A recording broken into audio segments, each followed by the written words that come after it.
Mm.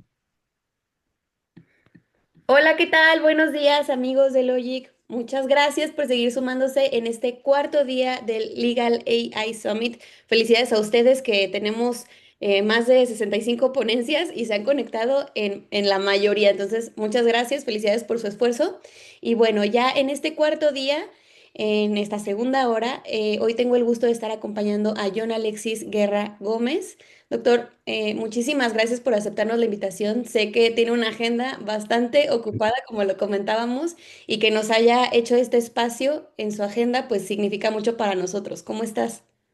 Muy bien, gracias a Dios. Muchísimas gracias por la invitación. De verdad, como siempre, muy honrado y muy contento de poder participar acá. Y sí, está complicado el semestre, pero habría que sacarles el espacio porque sé que es una oportunidad muy chévere para compartir y hablar de todos estos temas. John, muchísimas gracias de nuevo. Y para quien no te conozca, que bueno, ya te hemos tenido aquí en un par de sesiones en México, afortunadamente, pero me encantaría que nos contaras un poquito de ti, de qué es lo que haces actualmente y cómo estás viviendo esta era de la inteligencia artificial. Vale, pues así resumiendo rápidamente, yo soy un científico, no loco, aunque pues de algo tengo, pero soy científico en computación, doctor en computación de la Universidad de Maryland. Entonces como tal hago investigación y ciencia en todas estas áreas. Mi área de especialización es precisamente todo esto de cómo extraer insights de datos, cómo poder coger y procesar grandes volúmenes de datos y poder extraer de ahí algo que de verdad me es útil. Y como tal, para mí, la inteligencia artificial es una herramienta más que me ayuda en ese propósito. Y hoy precisamente voy a tratar de contarles un poco de varios ejemplos en donde hemos hecho precisamente eso.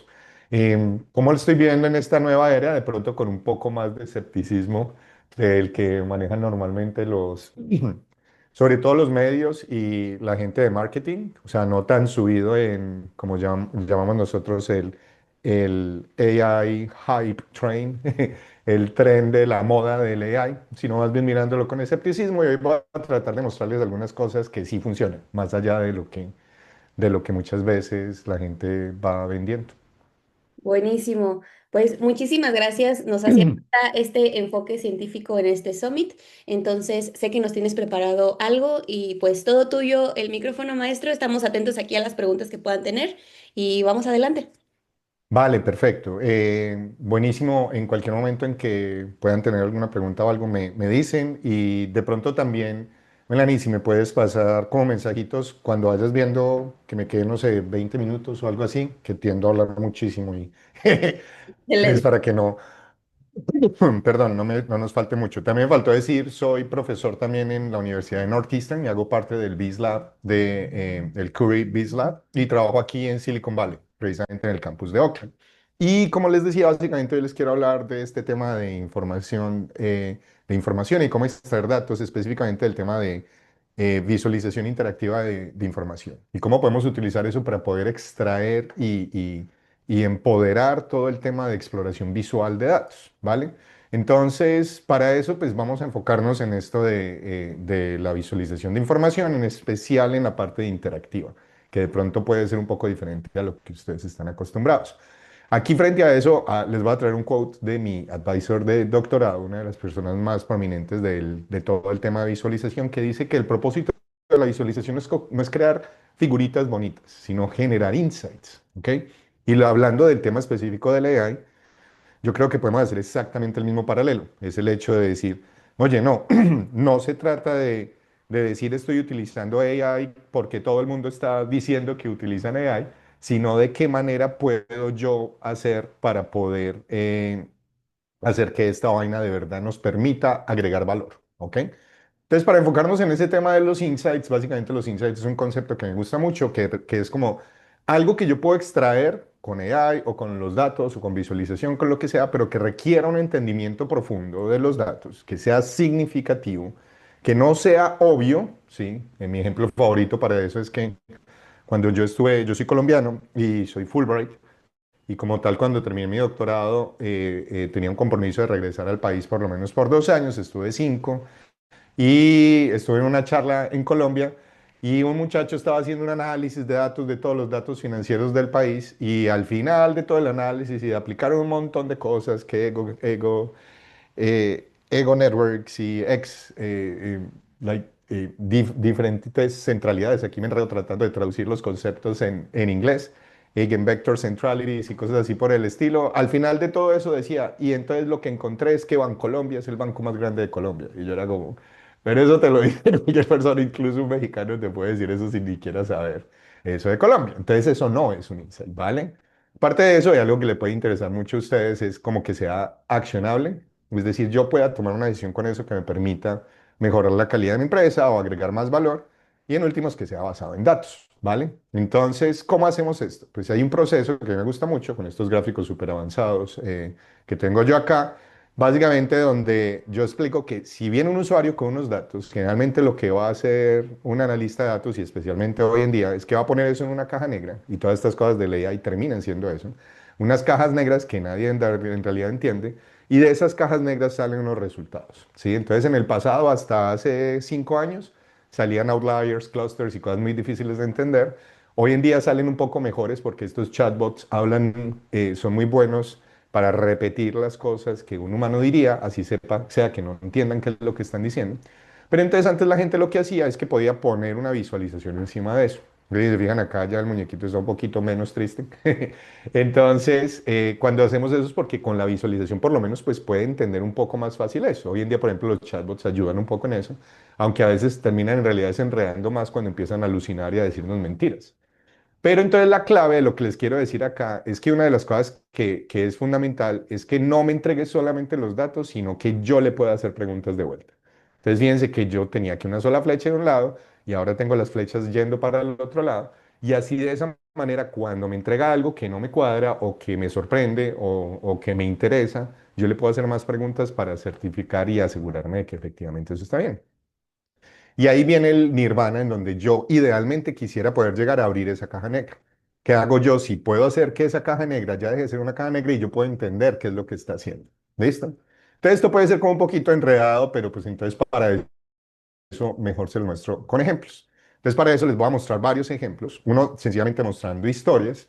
La otra, de cómo podemos hacer análisis de datos multivariados, es decir, bases de datos y conjuntos de datos que tengan muchas variables.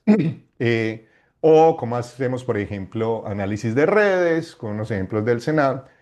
O este tema de los widgets reactivos, que de pronto va a tratar de pasar un poco rápido y llegar por último a lo que a ustedes les interesa, que son los textos. Perdón, digo LAI, para que después no digan que es que yo no estoy cancelado, que porque no estoy hablando del tema de moda. Pero les vamos a mostrar algunos ejemplos en los cuales podemos hacer análisis de eso. De pronto me salto algo dependiendo de cómo vamos de tiempo.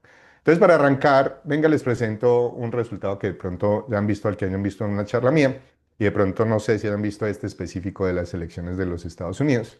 Pero básicamente yo le digo a la gente, sí, yo por ejemplo lo que hago es analizar los datos de las elecciones. Entonces, para hacer eso, vamos a ver si me deja acá pasar a este. Una de las cosas que tengo yo acá, y aquí entonces me voy por aquí, chan, pero un momentico, chan. Listo, acá está. Entonces, si se fijan, pueden ir a johnguerra.co si quieren ver de una vez el enlace antes de que les pasemos la presentación y todo. Y si quieren verlo, pues no sé si alcanzan a coger la URL, pero si no, vayan a /vis, ¿sí? Que es un enlace secreto, no lo compartan con nadie, no.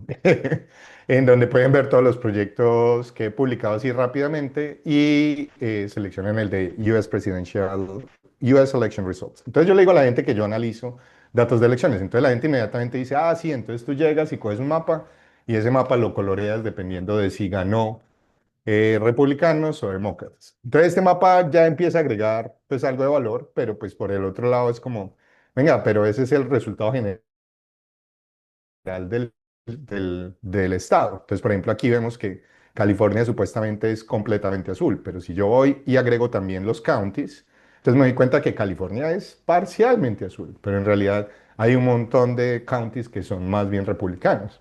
Pero entonces viene la siguiente pregunta. ¿Y qué pasa? ¿Pero qué tan republicanos o qué tan demócratas? Entonces, si yo quiero mirar eso, puedo mirar, por ejemplo, con el nivel de profundidad del color o la saturación, para usar un término más técnico. Estos lugares así como súper rojo oscuro son los lugares que son masivamente republicanos. Y por ejemplo, por ahí pueden ver algunos lugares masivamente azules que son más demócratas. Por ejemplo, acá donde yo estoy en San Francisco es bastante demócrata, ¿sí? Pero entonces viene este mapa y este mapa es bien interesante porque si ustedes van y miran especialmente la versión de 2016, si no estoy mal, este mapa lo tenía impreso en un póster gigante Donald Trump en su primera elección en la Casa Blanca, porque decía, en este mapa se nota la marea roja o la marea republicana que se tomó de vuelta el poder en Estados Unidos. Y eso es parcialmente cierto, incluso si compara aquí con 2024, incluso en el 24 fue más fuerte, porque en realidad, si yo me pongo a pensar en ese sentido de que sea significativo, me puedo encontrar que en realidad, pues lo que termina ganando las elecciones no es el área del mapa, ¿sí? O el área de la geografía, sino que yo tengo que mirar es las personas. Entonces, ¿qué tal si en vez de mirar el área de cada uno de los counties, porque hay unos counties que son muy grandes, qué pasa si yo reviso más bien en dónde están las diferentes, o sea, sencillamente miro cada county como si fuera del mismo tamaño? Cuando hago eso, me sale un mapa como este, y entonces puedo agregar algunas interacciones que me permitan ver detalles, como pueden ver ahí, acerca de, sencillamente voy a tener muchos punticos que están unos encima del otro. Entonces, una de las cosas que yo puedo hacer es que sencillamente digo, no sabe qué, voy a separar cada uno de ellos y entonces ya que sea visible, ya no están exactamente en la posición que es, pero los puedo ver todos. Y ahí vendría una pregunta que ustedes deberían de hacerme. Oiga, pero es que lo que pasa es que yo puedo tener lugares en donde haya mucha más gente. Entonces, ¿qué pasa si agrego también la cantidad de población? Y ahí lo que voy a hacer es el tamaño de la bolita, va a representar proporcionalmente la población. Y al hacer eso me salen unos counties que son mucho más grandes. Por ejemplo, Los Ángeles está por acá está San Francisco, que como les decía es bastante demócrata. Por acá están todos los rojos que eran masivamente republicanos, pero fíjense que la población allá es mucho menor. Entonces este mapa ya empieza a ser un poco más útil, me empieza a ser más insightful en el sentido de que me entrega más información. Eh, pero inmediatamente si tú trabajas en esto, sabes, y trabajas en visualización, sabes que el área en la visualización, en la pantalla, es lo más importante que tienes. Entonces, como tal, en realidad más bien, ¿por qué no tomamos y eliminamos ese mapa? Y después decimos todos los punticos, mandémoslos como para la mitad.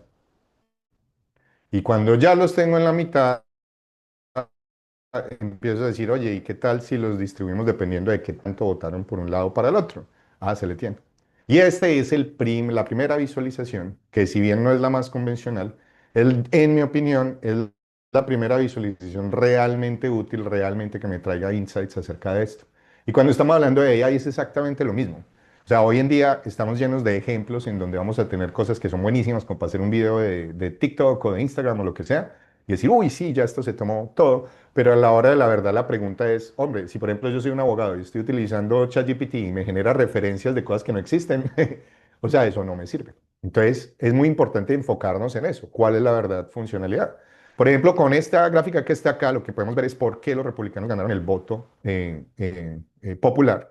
Y es porque a pesar de que en Estados Unidos las poblaciones más grandes, sí, estas que son las bolitas más grandes, tienden a ser un poco más o de centro o de izquierda, los republicanos tenían muchísimas pequeñas que votaron masivamente. Por ejemplo, todos estos que están por acá son más del 70% tendiendo hacia Texas. Y ese 70% es cogiendo el porcentaje de demócratas versus republicanos de votos y restándolos. Entonces, pues por eso fue que ganaron. Y aquí viene una comparación interesante, cómo se compara cuando revisamos cómo fue la votación hace 25 años. Cuando miramos eso, noten que la votación hace 25 años fue mucho más hacia el centro. El país estaba mucho menos polarizado, ¿sí? Y los diferentes estados votaban de una manera más centralizada. Mientras que hoy en día, si volvemos, por ejemplo, a 2016, por decir algo, empiezan a tenderse mucho hacia los lados, lo que nos tiene en este momento en una situación muy complicada. Entonces, por ejemplo, fíjense, este es 2016 y, y ahorita 2024 está incluso peor. Entonces, de nuevo, esto me trae algunos insights de esto. También puedo seguir el análisis y dividirlo como, por ejemplo, por regiones, o puedo mirarlo también por poblaciones y me entrega información, ¿vale? Entonces, volviendo con esto, algunas cosas que podemos mirar acá. es el hecho de que estamos utilizando esta técnica que se llama scrollytelling y interacciones, que es un poco más técnico, pero fíjense que tenemos unos insights como predefinidos, entonces yo puedo contar eso una historia, sencillamente yo voy a utilizar mapas, pero solamente si de verdad me ayudan a lo que estoy buscando, en este caso, solamente si la tarea que necesito es geográfica, pero en realidad la tarea aquí no era tan geográfica, y que se puede hacer pues con otras cosas. Ahora, por ejemplo, vamos a hablar acerca de, hombre, ¿qué pasa, John? Yo soy abogado y y soy como soy de datos y tengo unos datasets. ¿Qué puedo hacer yo con esos datasets para poder hacer lo que tú tienes? Se le tiene. Yo tengo una de mis investigaciones, se llama Navío, y la idea de Navío es que si usted tiene unos datos, supongamos algo como esto, ¿sí? Eso es lo que me refiero yo con datos multivariados. Aquí es un ejemplo muy pequeño de este dataset que se llama el dataset de los nutrientes del Food and Drug Administration de Estados Unidos. Es un dataset que tiene, si no mal, como 7000 nutrientes o productos diferentes. Y para cada uno de esos nutrientes tenemos todos estos atributos. Tenemos cuál es el grupo, obviamente cuál es el nombre, y la cantidad de proteína, de calcio, etcétera. ¿Cómo visualizo yo eso? Entonces, si usted toma un curso conmigo, pues usted puede ver que básicamente uno hace marcas y canales. Entonces agrega una dimensión, luego luego agrega otra como para el tamaño, luego puede agregar otra color, o si quiero verme muy fancy, entonces lo divido también por diferentes atributos, como pueden ver ahí, ¿sí? Si ustedes quieren probar ese, pues aquí debería de funcionar este y esperemos que en la página de Observer y todo esté funcionando. Pero básicamente lo que hace esto es que ahí están esos datos y usted puede escoger cuál quiere ver o sencillamente ir agregando la dimensión que usted quiera. Entonces, por ejemplo, ahí estamos viendo fibra versus potasio y si le agrego otro, entonces el número de carbohidratos. Fíjense que aquí me deja ver pues algunos outliers. Y si le agrego otro más, entonces la cantidad de agua. Por ejemplo, por aleatoriedad quedó interesante porque lo que me está diciendo es que el agua hay algunos valores que tienen unos valores muy altos de agua, algunos nutrientes, como son estos que están acá, y están distribuidos de una manera muy particular. Entonces yo puedo seguir agregando, pero el problema es que, fíjense, todas las variables que yo tengo, y aquí solamente llevo cuatro, ¿sí? Si yo trato de agregar más, aquí ya llego como a 5 y de pronto 6, ahí trata de poner otra, pero en realidad se me empieza a quedar corto, ¿sí? Entonces, la pregunta es, si no puedo hacer eso, entonces, ¿qué hago? Y sobre todo si quiero verlos todos. Entonces, hay otras alternativas más elaboradas en visualización. Esto es lo que se llama un Splunk, que es un scatter plot matrices. Y es básicamente, piensen como un diagrama de dispersión, como estos de dos dimensiones. Y repito eso para todas las posibles combinaciones. Entonces uno me dice, John, ese está complicado porque están muy chiquitos. Bueno, se le tiene otro. Aquí está otro que se llaman los coordenadas paralelas. Aquí cada una de las dimensiones o de los atributos los colocas como una horita y dibujo una línea a través de ellos. Entonces también está el problema de que hay que entenderla primero, pero aquí me va dando alguna información. Y puedo ver todas las 15 dimensiones, pero el problema es que ya me queda muy difícil ver todos los datos. Ya no me escala muy bien el número de los datos. Si tengo 7000 no me va a permitir. Entonces se le tiene lo que yo le propongo. Le tengo el producto, se llama Navío, no es sino que vayan a navío.dev y cuando miran en navío.dev pueden ver una visualización completa de todos esos datos. Y lo interesante es que esa visualización es interactiva. Entonces yo puedo llegar y hacer clic y decir, seleccionemos por fibra. Y de esos que están por fibra, seleccionemos los que no tienen valor fibra, ¿sí? Y voy a moverme y a empezar a agregar todos los que están ahí e ir seleccionando por cada uno de esos, ¿sí? Eso me permite entonces, si quiero ver todos los datos, como lo pueden ver acá, lo puedo hacer de una manera completamente interactiva y lo pueden cargar completamente con sus datos. Si ustedes se meten en la página de Navigo, ahí los deja cargar las cosas. Para este ejemplo en específico, como les decía, puedo ver los 7600 registros. Imaginen que esto es como si fuera una hoja de Excel comprimida, ¿vale? Y en esa hoja de Excel yo puedo llegar y decir, bueno, muéstrame solamente las sopas. Entonces le hago clic acá y me saca 499 sopas. O puedo decir, como les mostré en el otro ejemplo, quiero ver organizados por fibra. Entonces le hago clic en el título de fibra y me muestra todos estos rosaditos. Para los que sean más técnicos, lo que se pueden dar cuenta ahí es que estos que están acá no tienen valor de fibra. Entonces yo le puedo decir, hágame una búsqueda de los que no tengan valor de fibra o los que sí tengan valor, que es los que están acá. Y ahí me saca que de los 7000, solamente 4000 no tienen valor. Y lo chévere de esto es que puedo continuar el análisis en ese subconjunto y decir, muéstrame cómo pasa con los de azúcares. Y en azúcares tienen exactamente lo mismo. Entonces ahora ya puedo ver que solamente hay 3.154 que tengan valores de fibra y de azúcares. Y ya si ahí quiero hacer otros cálculos, puedo ver, por ejemplo, lo que decíamos del agua. Entonces puedo ver cuáles son los que tienen valores más altos de agua y continuar la exploración e ir a mirar exactamente cada uno de los valores que están ahí. Y pueden colocar sus datos sin ningún problema también. Ejemplo clásico que me gusta mucho hacer acerca de esto es este que está acá, que se llama que son los datos del Museo de Arte Moderno de Nueva York. En estos datos es mucho más masivo, ya no estamos hablando de 7.000 registros, sino que estamos hablando de 130.000 registros. Y entonces cuando uno presenta un demo como esto, hay que estar listo para que de pronto no se le quiera cargar o que de pronto esté muy lento porque tiene que cargar todos esos registros. Sí, ahí alcanzó a cargar. Entonces a uno habla LoRa mientras la vaina carga. El tema es que cuando ya los cargo, aquí puedo ver que tengo los 133.000 registros y empiezo a ver insights interesantes. Por ejemplo, si se fijan estos dos atributos, cada uno de estos es una pieza, como se pueden dar cuenta ahí, y yo puedo seleccionar piezas específicas, como estas, ven, nunca he visto esas, están bonitas, o puedo cerrar ese filtro, volver al original. Si se fijan acá inmediatamente ya empiezo a ver algo interesante y es que está ese mordido, como ese hueco. Entonces usted puede ir y decir, oye, ¿y acá qué pasó? Entonces le hago selección y arrastro estos. Y aquí me muestran que hay como 3.800 piezas. Y esas 3.800 piezas, la mayoría no tienen alto ni ancho. Y cuando miro esas piezas veo que son como fotos y me empiezan a salir acá que son como fotografías y que es como estos silver prints. Si aquí tuviéramos información de quién fue el que generó eso, entonces también lo podríamos ver, ¿sí? Entonces puedo hacer esa exploración rápidamente. Ahora, ustedes me dirán, yo, pero usted, ¿por qué muestra eso tan feo con esas imágenes rotas? Ah, bueno, se le tiene. Entonces yo puedo cancelar esta y decir, hay un campo que me dice si tengo imágenes o no. Entonces le voy a decir, solamente muéstrame los que tienen las imágenes. Entonces ya que tengo esos de imágenes, ya puedo hacer, bueno, de los 133.000, menos de la mitad son las que tienen imágenes, pero bueno, ¿y cómo se divide eso por nacionalidad?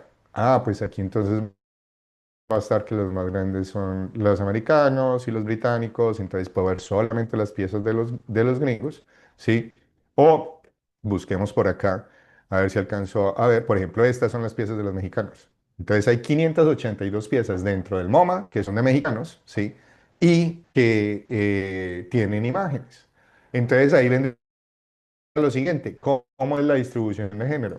Cuando miro la distribución de género, entonces me sale que de las 582, 520 son de hombres y de mujeres solamente tengo 57, o sea, como el 10%, lo cual me dice que la distribución está bastante complicada.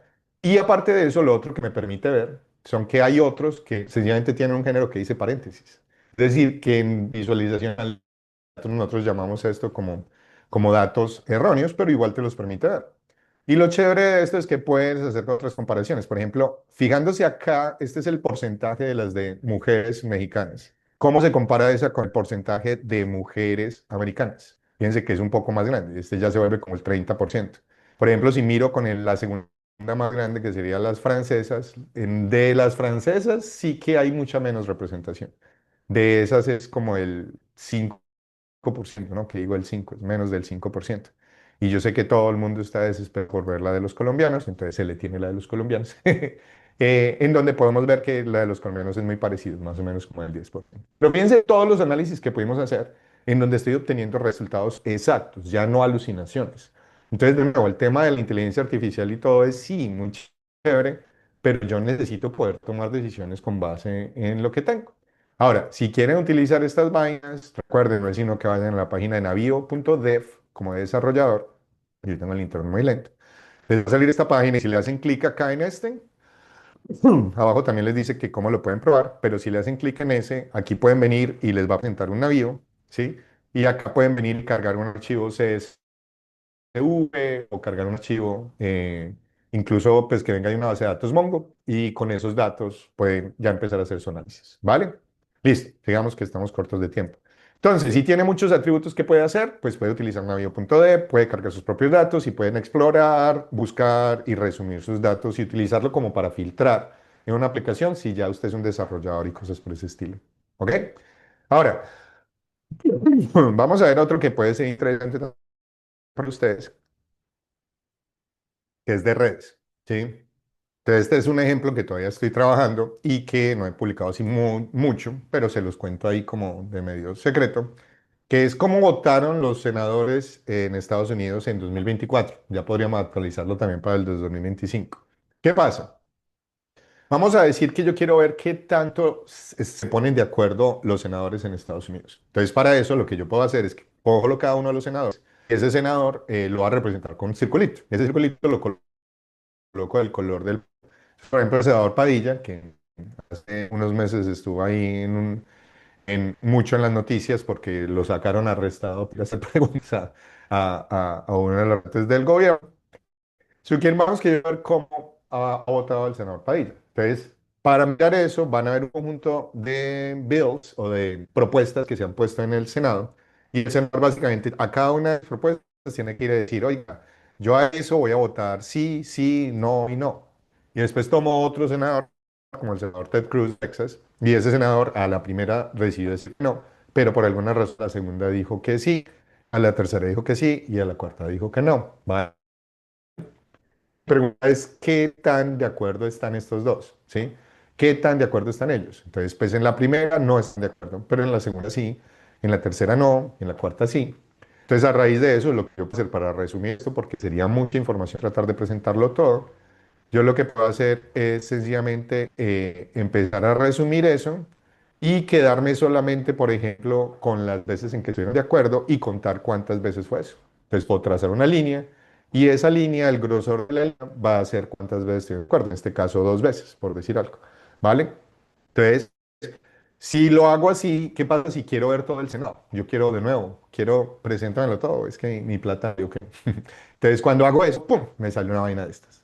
Y el problema es que muy bonito, muy querido, estamos procesando muchísimos datos, otra vez el tema con el AI. Sí, yo llegué y generé un resumen de toda la vaina de 20 páginas, pero ¿de qué me sirve si yo no puedo estar insights de ahí?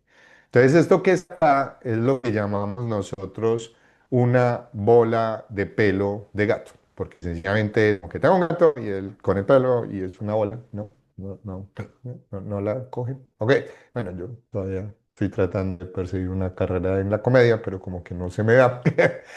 Entonces el tema es cómo hago para yo poder extraer de ahí algo que de verdad me agregue valor. Entonces vamos a ver, si le dan clic en este que está acá, ahí les presenta la versión interactiva. Recuerden que la parte interactiva es fundamental.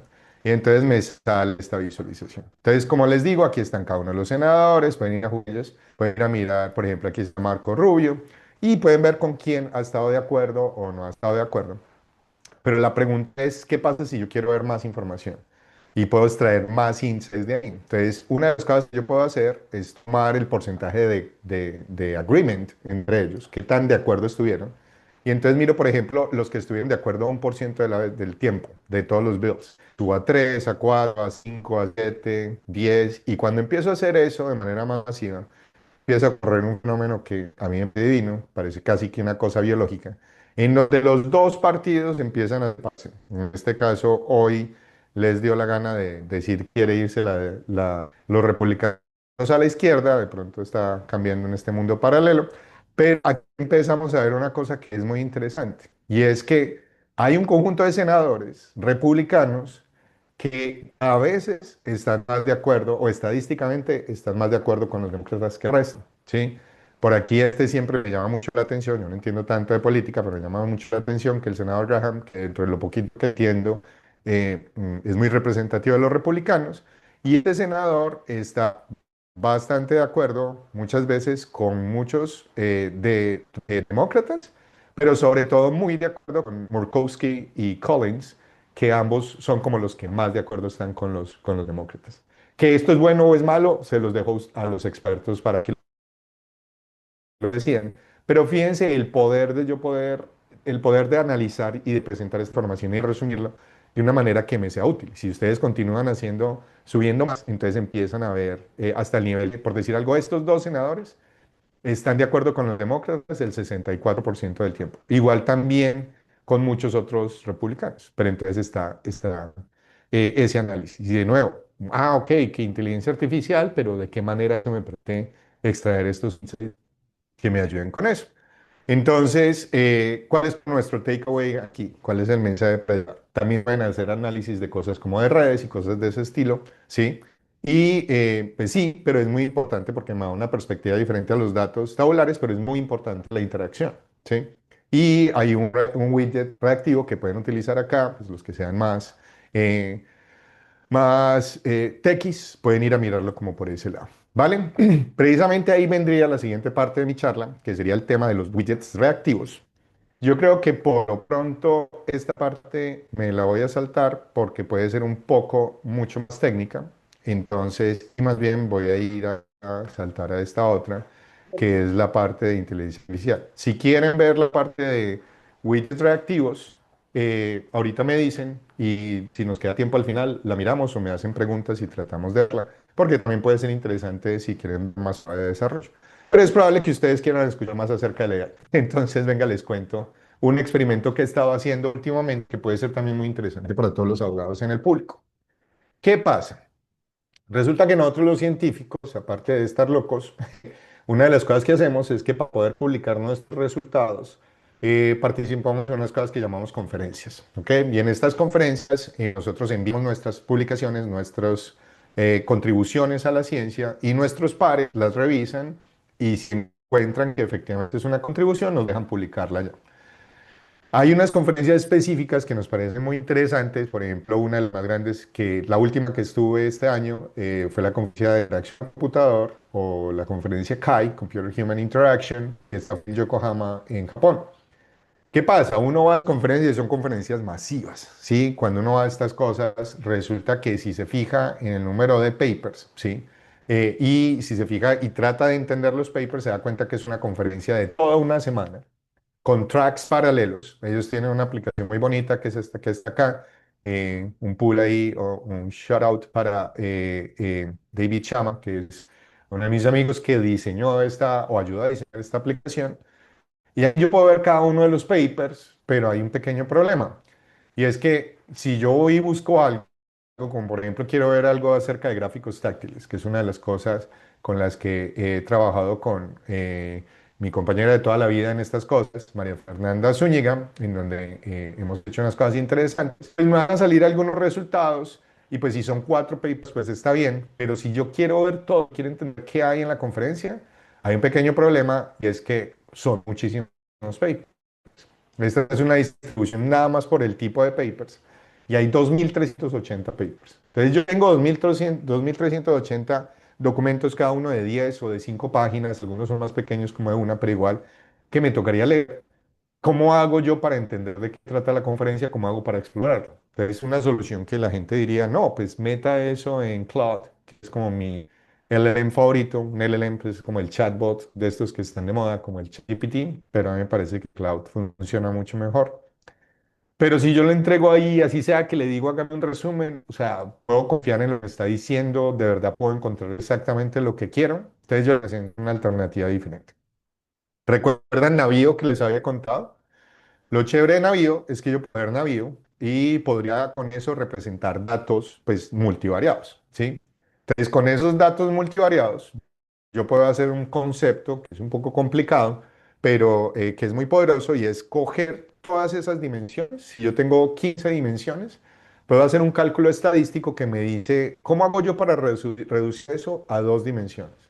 Y cuando lo reduzco a dos dimensiones, lo chévere es que ya puedo pasar de un gráfico como este o de este a tener sencillamente un diagrama de dispersión. ¿Cuál es el objetivo de ese diagrama de dispersión? Y me encantaría si usted empieza a pensar esto que está representando. ¿Qué representan la horizontal y vertical? Nada.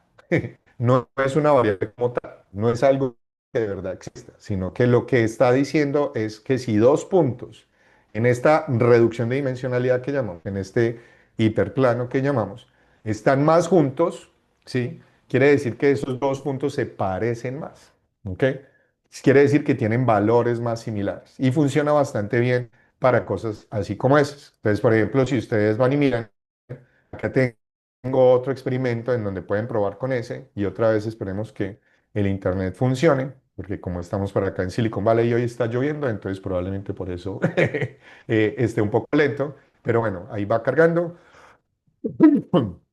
Y la idea es que, como pueden ver, aquí están los datos de los nutrientes que nosotros teníamos.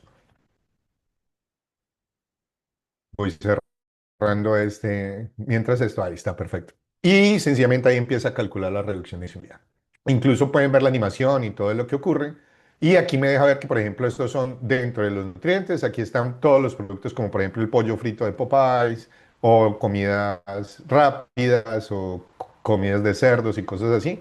Entonces, y aquí además de como de proteínas y cosas de ese estilo, mientras que por decir algo, aquí están los granos, por este lado están los snacks, los peanuts, cosas por ese estilo. Si ustedes quieren hacer un análisis más profundo, entonces se acuerdan lo que decíamos de no tener datos falsos. Entonces yo puedo, por ejemplo, exactamente lo que decíamos antes de decir, quiero los que no tengan valores nulos de fibra y que no tengan valores nulos de azúcares. Y me presenta un nuevo gráfico en donde me está presentando la reducción de dimensionalidad, pero solamente los valores que yo tengo.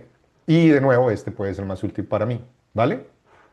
De por sí, esto ya empieza a ser lo que llaman inteligencia artificial, en el sentido de que estoy tomando todas estas 15 dimensiones y me estoy inventando dos dimensiones nuevas, es un algoritmo para hacer eso, pero podemos ir un paso más allá, ¿sí?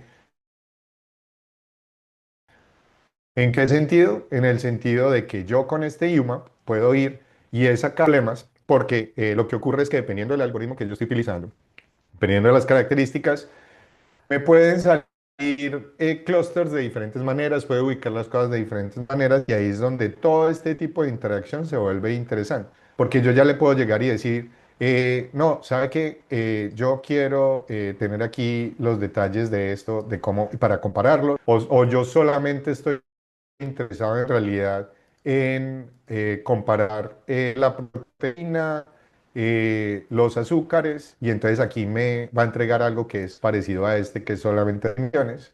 Pero ¿qué pasa si también quiero incluir, qué sé yo, la fibra? Y entonces mente comparar con esos. Y ir mirando si esto me genera resultados que sean útiles para mí. Ahí podemos hablar más a fondo y es un poco técnico, pero bueno, podemos después mirar. Sobre todo que hay que tener mucho cuidado con la inteligencia artificial, cosa que se llaman los hiperparámetros, no los voy a enredar con eso. Si alguien quiere saber más acerca de eso, me preguntan y ahorita explico bien acerca de eso. Bien, porque el problema es que me puede generar resultados completamente diferentes. Me puede generar esto con unos hiperparámetros y algo como este. Y la pregunta es, ¿cuál es el correcto? ¿Sí? Una de las normas que yo le digo a la gente cuando hablamos de la inteligencia artificial es, ¿puedo o no puedo validar el resultado? Acá me voy a salir un momentico de script y voy a presentarles una cosa. Espero que no sea muy eh, eh, not safe for work, como llaman. Entonces, vea, les presento aquí unos ejemplos, ¿sí? Resulta que, o venga, se los presento más bien por acá. Este es un experimento que yo hice utilizando un nuevo modelo que está muy chévere, que se llama Nano Banana de Gemini. Y es muy chévere para generar imágenes, ¿sí? Sobre todo porque en teoría ese modelo, los de Google, dicen que es muy bueno para mantener el concepto. Entonces por aquí tenemos este hermoso modelo, me refiero al perro que está aquí, que es el perro de mi sobrino, mi amigo Gift, estoy yo. Y entonces yo le dije, oye, Nano Banana, quiero que le coloques una barba al tipo que está ahí y que le pongas un tuxido al perro. Le dije, please add a beard to the person and a tuxedo to the dog. Y como yo soy gringo y doy clases en Estados Unidos y toda la cosa, me salió esto. ¿Quién adivina por qué me salió eso? Porque le dije beard en vez de beard. Entonces no sabía ni siquiera escribir barba. Entonces en vez de ponerme una barba, me puso un oso. Pero al perro sí le puso el tuxido. Si ustedes van y miran y quieren ser bien rigurosos, está bien interesante porque a mí me mantuvo bastante bien, pero en realidad al perro le cambió la pose. De una fase mínima, pero fíjense que igual les cambió la pose. Pero igual se parece mucho, entonces vamos bien. Y ahí es donde viene lo interesante. Yo le puedo llegar y decir después, oye, no, me equivoqué, pero entonces agrégueme la barba. Y le pude decir, y efectivamente me pudo poner la barba, que pues lo dudo que si yo me dejo crecer la barba me voy a ver así. De todas maneras, pues por lo menos me pudo colocar la barba. ¿Por qué le estoy mostrando este ejemplo? Ah, bueno, y la siguiente que es, de esto, como si yo quisiera mostrarle a un ciego, que es el trabajo que les digo que hago yo con María Fernanda, y me salió esta gráfica, ¿sí? Lo interesante es que gráficamente con nuestros ojos nosotros podemos validar si el resultado que me está produciendo es correcto o no es correcto, ¿vale? Entonces, en este caso, por ejemplo, alguien diría, como esa no es la barba que le va a salir a John Alexis, de pronto no es correcto, ¿vale? Pero por lo menos yo puedo decir, pero por lo menos se parece, por lo menos no me cambió tanto la cara. Hombre, que le cambió la pose al perro, le cambió la pose al perro, ¿sí? Entonces, pues también tener eso en cuenta, pero lo puedo validar rápidamente, ¿sí? Y ahí es donde yo, el primer llamado que les digo, si van a utilizar cualquier cosa de Generative AI, lo primero que tienen que mirar es, ¿yo lo puedo validar? Entonces, cuando yo estoy analizando datos tan grandes como este, tengo ese problema, que sencillamente cuál de los dos es el correcto, no sé, la verdad. Y recuerden que siempre la clave es que si yo meto las cosas en una caja negra, es poder abrir esa caja negra para yo entender qué es lo que está pasando ahí. Entonces volvemos al tema de los datos. Sí, volvemos al tema de los papers. Ya tengo esta cosa de reducción de dimensionalidad, pero ¿cómo aplicamos eso a los papers? Bien, pues lo que podemos hacer es que hay una cosa en Machine Learning que se llaman los embeddings. El tema de los embeddings es como una especie como de firma, ¿sí? Que yo le puedo colocar a cada uno de los documentos. Una forma fácil de verlo es como con el tema de palabras. Entonces, el ejemplo clásico de esto en la literatura es que si yo cojo la firma de la palabra hombre y miro la firma de la palabra mujer y calculo la distancia entre esos dos, ¿sí? Y después llego y miro la palabra rey, si yo a la palabra rey le aplico esa misma distancia, si le aplico este mismo vector que está acá, esta misma flechita, eso me va a llevar a la palabra queen. ¿Ok? Y ese es el poder de los embeddings. El poder de los embeddings es que yo puedo coger una palabra que es categórica, una palabra que es cualitativa y puedo generar un valor cuantitativo con base en eso. De nuevo, los puedo enredar acá y aquí tengo un montón de ejemplos de cómo pueden hacer eso y pueden ir a este que está acá, pero ya me está acabando el tiempo, entonces me lo voy a saltar y empezar a poner todas sus palabras a ver qué les está diciendo. ¿Listo? Pero volvemos al tema de los papers. Entonces, con el tema de los papers, lo chévere de los embeddings y la razón por la que ChatGPT y los LLM se volvieron tan poderosos y tan interesantes es porque yo puedo coger un paper, cogerle el título y el abstract y decirle, genérame los embeddings de este paper. Es decir, créeme una firma con el significado del paper. Y con esos yo puedo generar estos datos, que son un conjunto de datos con una caja negra. Como les digo, esa caja negra los puedo visualizar y son 384 dimensiones por cada paper.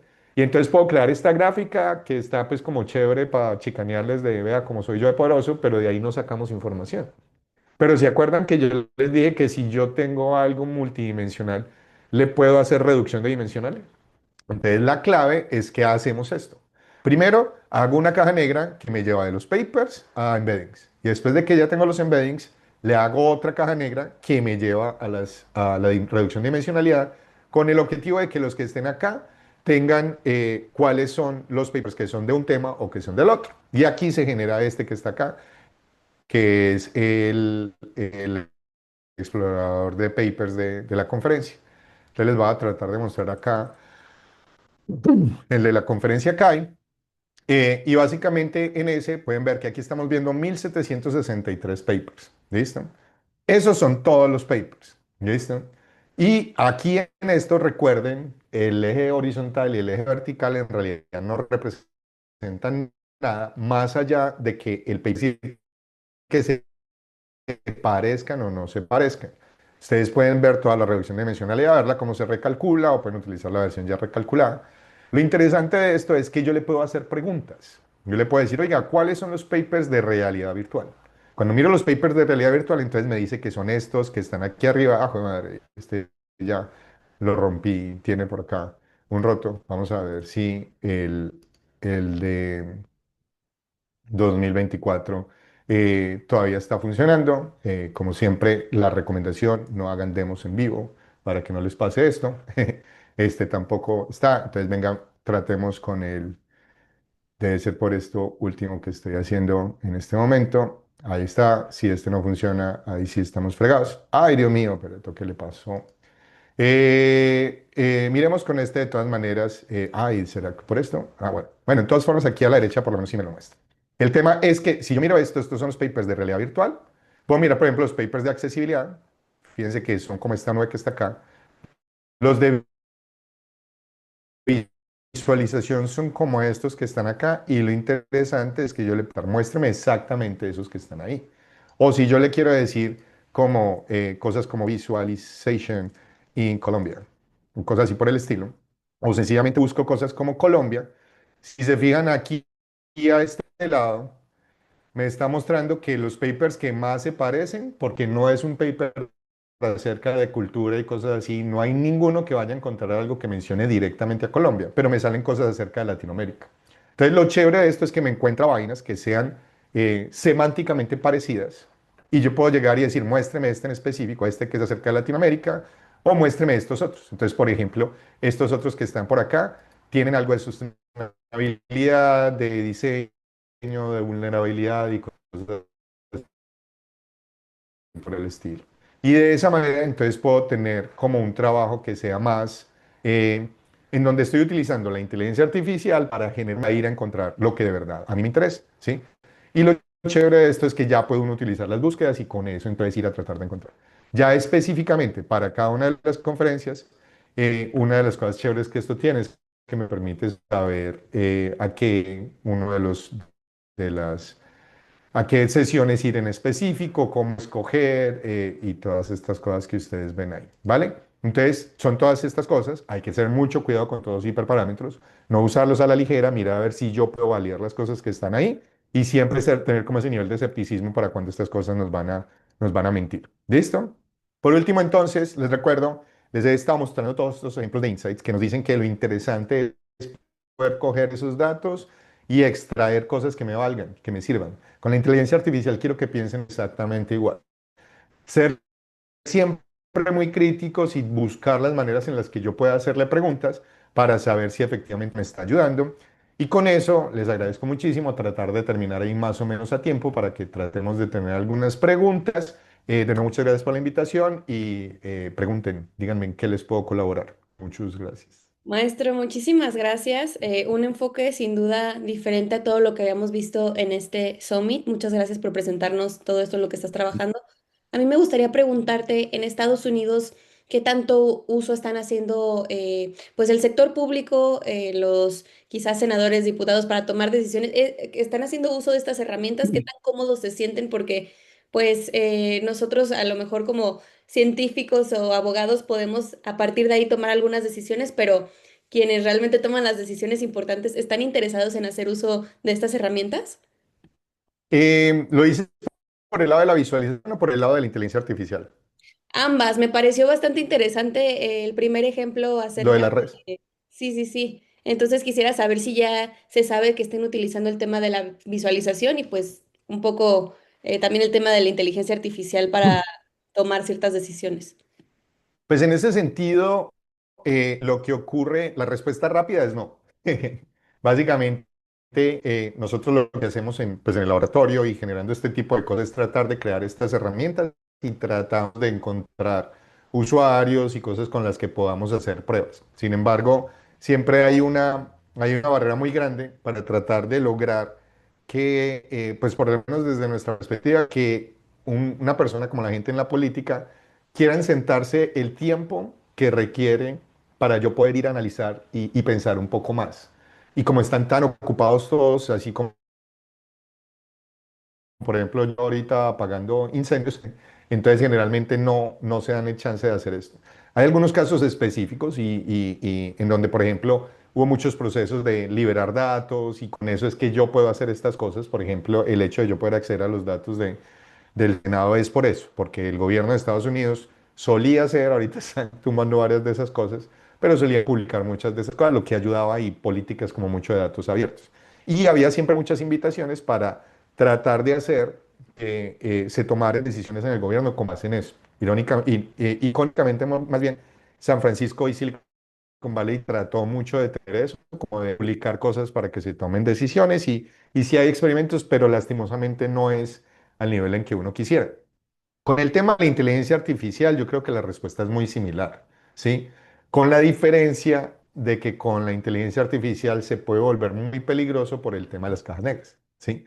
Entonces, hay ejemplos específicos en donde han habido, a ver, miro si soy capaz de encontrarlo rápidamente. ProPublica, AI Model for Judging or Parole. Han habido unos casos muy... ¿Será este? Sí, este es. Entonces, por ejemplo, este es un trabajo muy interesante, ya está un poco, es bastante viejo ya, en donde hicieron una revisión de un modelo de inteligencia artificial, ni siquiera de los nuevos que estamos utilizando, en donde para decidir si le daban parol o no, ¿cómo se llama eso en español? Si lo dejaban salir bajo fianza tal vez, o algo así por el estilo. Ujú. O a Si lo alguien mejor sabe, me dice, por favor. muy A un, o algo así. No sé si sea símil. Puede ser. Sí, pero básicamente es el hecho de que ya fue capturado o está en la cárcel, los vamos a dar salir o no. Lo dejo salir bajo fianza o lo que sea. Y este modelo, el problema es que si tú miras dos personas como esta, ese modelo llega y le dice a esta persona que tiene un nivel de riesgo de 8 y a esta persona que tiene un nivel de riesgo de 3. Mientras que la persona de la izquierda ha robado dos veces con arma y una vez un intento de robo a mano armada y ha tenido también después de eso un gran robo. Y la de la derecha solamente ha tenido cuatro misdemeanors juveniles. Y sin embargo el riesgo grande está en el de la derecha. Entonces viene la pregunta, ¿por qué? Y lo interesante que ellos hicieron fue hacer un análisis y un benchmark y todas las cosas y les invito a que le peguen una revisada. Y no es el único caso. Y terminan viendo aquí otra vez una cosa muy similar. Y cuando empiezan a revisar, resulta que en últimas, los factores que el modelo estaba tratando de encontrar eran factores racistas, ¿sí? Y entonces en el modelo, como salió toda esta cosa, entonces ellos dijeron, no, vamos a eliminar la información racista de los datos para que no salga eso en la inteligencia artificial. Pero lo que pasa es que la inteligencia artificial se especializa, eso es una lora mojada que se especializa en repetir patrones de lo que ya existía. Entonces, sí, en Amazon, por ejemplo, que es también icónico de que empezaron a utilizar modelos para seleccionar quiénes debían de ser los empleados de Amazon. La mayoría de los empleados ingenieros de sistemas han sido hombres, entonces el modelo de inteligencia artificial empieza a decir, ah, si usted quiere ser un buen candidato para ser ingeniero de sistemas, tiene que ser hombre. Y entonces empieza a discriminar a las minorías en las diferentes cosas. Entonces eso se vuelve muy complicado porque cuando hay una caja de negra de esas que no puede dar explicaciones, que no sabemos exactamente cómo está funcionando y sin embargo está siendo utilizado para tomar decisiones, se vuelve crítico. Y como ciudadanos, y ustedes, por ejemplo, como abogados, deben de siempre estar revisando eso. Porque el problema es que en este momento cosas como Claude o como ChatGPT están en un nivel en donde para ciertas tareas, y si uno utiliza los prompts correctos y las cosas, pueden tener un nivel de eficiencia donde solamente se equivoquen una de cada 10 veces. Y lastimosamente, en ciencia sabemos que un sistema que se equivoca una de cada 10 veces es más peligroso que un sistema que se equivoca 4 de cada 10 veces. Ustedes dirán, pero ¿por qué? Si el otro es más eficiente. Pues la razón es porque el humano baja la guardia, el Claro. humano baja la guardia. Entonces ya sencillamente lo que me entregue lo mando. Y de ahí todos los casos que han ocurrido de abogados mandando resultados saliendo de ChatGPT porque revisaron las primeras 20 referencias, pero por allá la referencia 75 era inventada. Entonces se vuelve un riesgo muy grande. Entonces, sí, utilizar AI sí, pero con cuidado. O sea, puedo validar cuál es el resultado. Me está entregando, yo siempre le digo a mis estudiantes, úsenla cuando usted ya sabe la respuesta. Si usted ya sabe la respuesta, por ejemplo, a mí me ha servido un montón para resumir los libros que estamos leyendo en la clase. Yo me leo el libro, después lo resumo y valido que con lo que yo leí es lo que me está dando la pared. Porque también me ha dado varias veces resultados que parecen el resumen perfecto del libro, pero mentiras que se lo inventó todo. Se Claro. inventó capítulos y me está diciendo algo que parece el resultado. Eso es lo más peligroso. Siempre te va a dar algo que parece el resultado. Entonces hay que tener mucho cuidado con eso. John, muchísimas, muchísimas gracias por este enfoque, por estos consejos. Es bastante innovador todo el tema que trabajas. Sé que aquí nos dejas tus redes sociales, de verdad los invito a que estemos atentos a también la parte científica, no solo los abogados que hablamos de IA, sino que con quienes sí manejan la IA y la conocen a la perfección. Entonces, Muchísimas, muchísimas gracias por aceptarnos la invitación. Fue un honor acompañarte y aprender de ti. Vale, no, a ustedes, muchísimas gracias y estamos ahí en contacto. Cualquier cosa que necesiten, mándenme un mensaje, como dices tú, por las redes sociales, aunque últimamente he estado prestándoles un poco menos de atención con todo el panorama que estamos pasando, pero sí, cualquier cosa que nos podamos colaborar para que podamos seguir sacando adelante este tipo de iniciativas. Excelente. Muchísimas gracias y gracias a todos. Nos vemos en la siguiente. Hasta luego.